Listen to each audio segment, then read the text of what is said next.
All right, so today we're doing one of my least favorite things about having a camper, and that is going to winterize it. Anyway, one of the most important things you're doing when you go to winterize your camper, especially whenever you do like me and you keep it somewhere else, make sure you have your keys. Lost count of how many times at our last duty station I would go from the house to the camper to do something.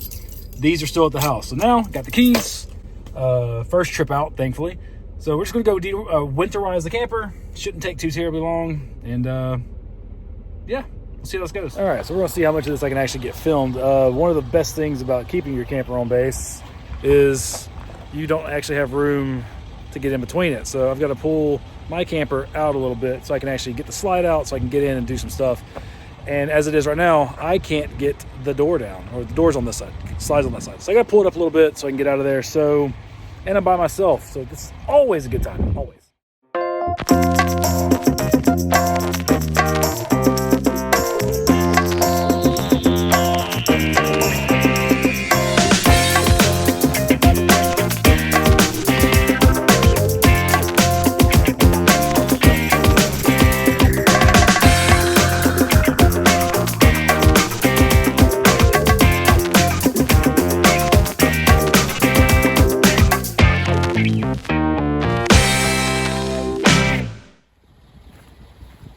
All right, so we got it hooked up, got it done in one shot. That's great. So now I'm gonna get the slide out. Don't have to get it out all the way, just enough so I can get in there and move around a little bit and get it winterized. So here we go, it's next. For one of the joys of doing this by yourself, I didn't pull up far enough to get my door open. So stand by one.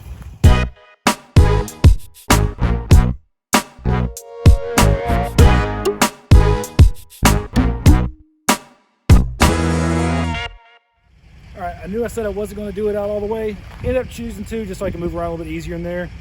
Now, get the truck shut off, because I'm pretty sure the batteries are dead to where if I unplug or turn the truck off, it's going to die anyway. The camper, not the truck. So let's get the truck cut off and start doing the rest of stuff we need to winterize the camper. All right, this is going to look different depending on where you live and depending on what type of camper you have. Our camper, as I said in the previous video, is a East to West Ultra 2800 kbh. All it means is kbh is a king bunkhouse. So up here is a king size bed. In the back are two beds, like a bunk style bed. And honestly, the king size is a little bit too big. It takes up too much space in the front. I wish it was a queen, regardless. So up here is where I have to get to. Don't know if you can see it.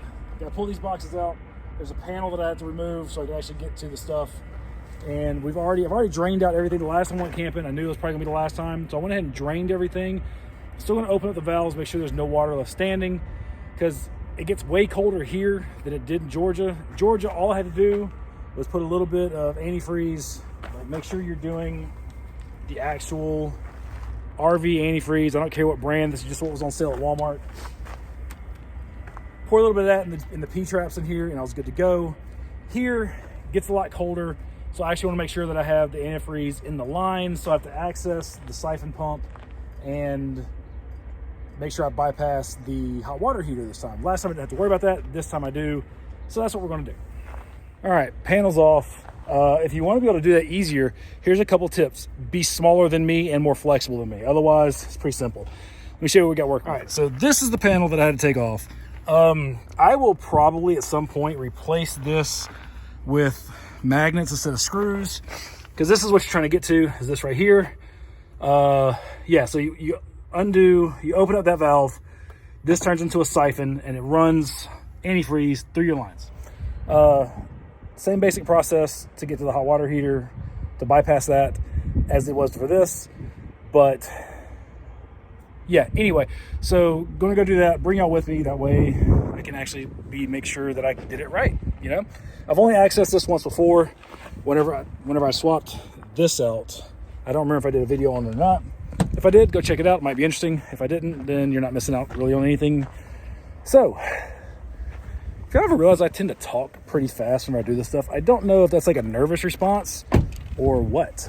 But let's go in the camper and see what we can do. Some stuff that we left in here from the last camping trip. I'm probably going to bring that chair home because Halloween's coming up and I want my good chair. And Kendall's just going to stay in here. So let's get some of this stuff out of here because that's the panel I need to access. Okay, one thing I really feel like I should mention is these usually take a square driver. I forgot that they took a square driver, which if you ever have a camper, everything in your camper takes a square nut driver. However, if you have a big Phillips will also fit into this. So got lucky, big Phillips fits, but typically it takes square. So let me show you what we got. So this is your hot water heater. And what we got to do is flip that valve right there. So let's see if I can do this. Again, if you really want to do this well, be smaller than me. So right there is what I got to flip. The rest of it looks pretty good. It's a good idea to get back here and check stuff every once in a while. There's actually, on this one, first time I've ever seen it this way, there's actually two turn-off valves, 2 quarter-turn valves on the same line. I don't know why. It doesn't make any sense. So to be safe, I turned both of them off. So now the hot water is completely bypassed. No water, my guess. And the reason why I say it's weird is because it's the same hose to 2 different inputs. So I guess, I don't know if one's supposed to be in, I don't know. I'm not an engineer. I'm just a redneck that likes to do my own stuff. Anyway, so now that that's done, we're going to have to make a return trip later, because what I just realized is I don't have my wrench to take that off right there. I always forget something, always. So I'm going to drain off any pressure. There's no pressure in there, so there should be no water in that hot water heater, which there is going to be some.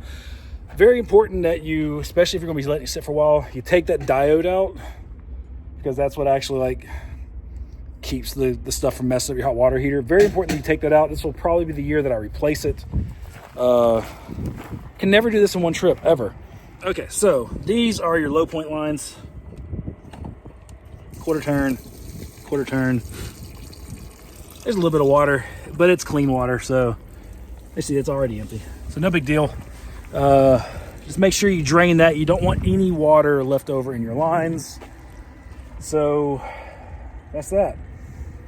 Just make sure that's open. I'm actually going to also open the one up front, because I don't want any water, even though I never use the freshwater tank because we don't really ever boondock.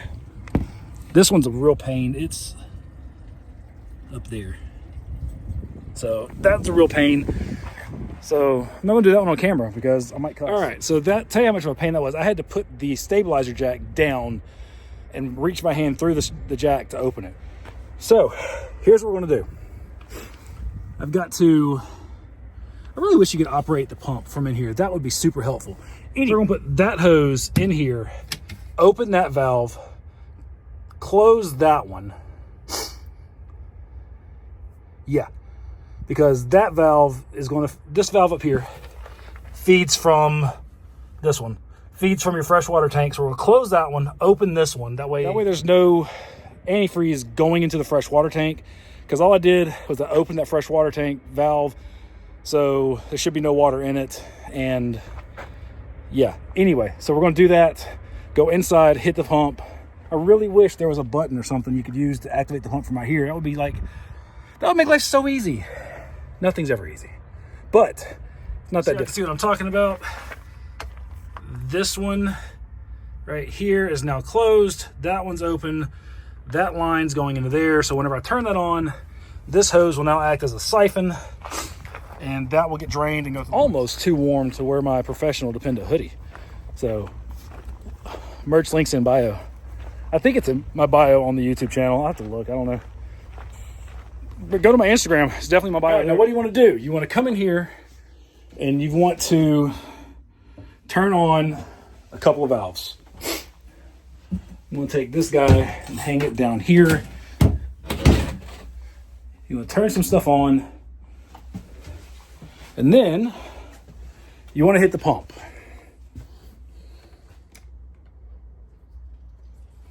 And you want to hit the pump until that runs pink.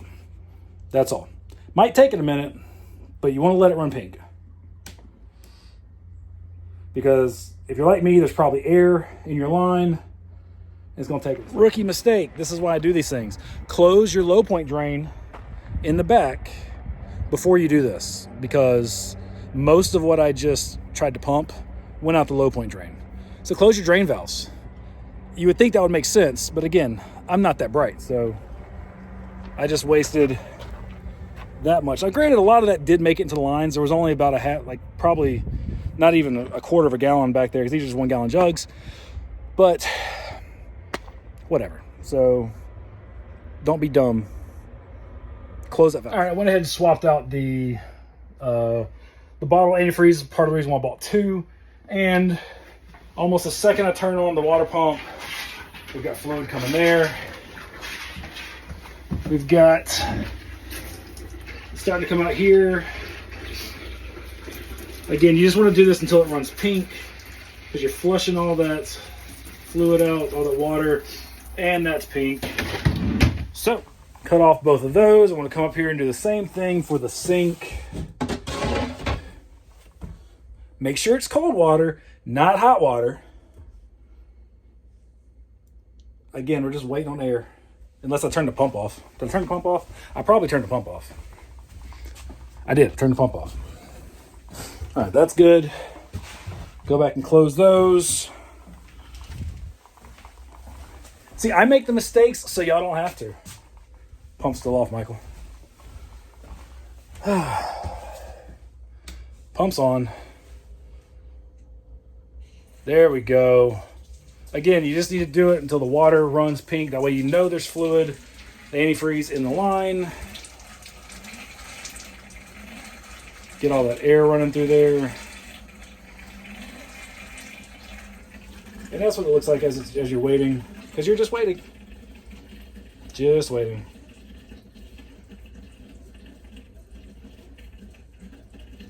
Hope that bottle's not. Good news, bottle was not empty.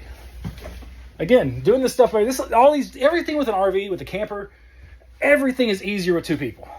So turn the pump back on. Everything's easier with 2 people, because if my wife was here, or even my oldest kid, if either one of them were out here, then I could have somebody yelling at me, hey, this is happening, that's happening. For whatever reason, there we go. But yeah, everything with the camper's is easier with 2 people, so that is now running pink. I'm also going to do the same thing for the toilet. I will do y'all a favor and not show you that. All right, once all that is done, something I personally like to do. Don't know if you have to do it. It's just something I like to do. I've been doing this since we had campers in Alaska.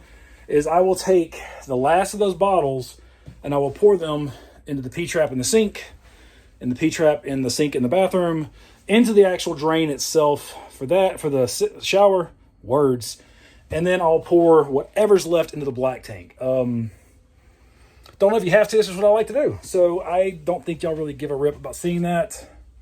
But that's what I'm going to do. She's dirty. Yeah, so a couple things I'm not going to do. I'm going to shut that valve off. I'm going to pull that out. I'm not going to close the hatches back up, because obviously whenever we pull it out again after the winter, we're going to have to reverse this process. So I'm not going to close those hatches up. I'm just going to leave them open. I've got one more thing I like to do. Since I have to come back, I'm not going to do it again. I'm not going to do it today, and I don't have it with me anyway. I like to leave Irish Spring soap in the camper. Whenever we left it in Alaska, Arkansas. Whenever we had it in Arkansas, we had a really bad problem with rodents. It was bad. Or was that Georgia? They all run together. It was Georgia, because we got the camper in Georgia. Yeah, see, it all runs together. We had a bad problem with rodents the first winter. Second winter, I put Irish Spring soap. I took a couple bars of soap, kind of scratched them up with my knife, and left them in 3 different places. With my old camper, I tried mothballs, and it just made the camper stink. Didn't have any rodents, but the camper smelled horrible. So whenever I come back to do the diode for the hot water heater, I'm going to put Irish Spring soap in the camper in a couple different places. And it worked in Georgia to keep the rodents out, so we'll see if it works here. But if it does, that's great, because Irish Spring soap is like $4 for 12 bars. So anyway, going to finish up. Going to park this sucker again, and you'll see why I left that set of those right there. You'll see why I left those there, because again, I'm by myself. So check it out.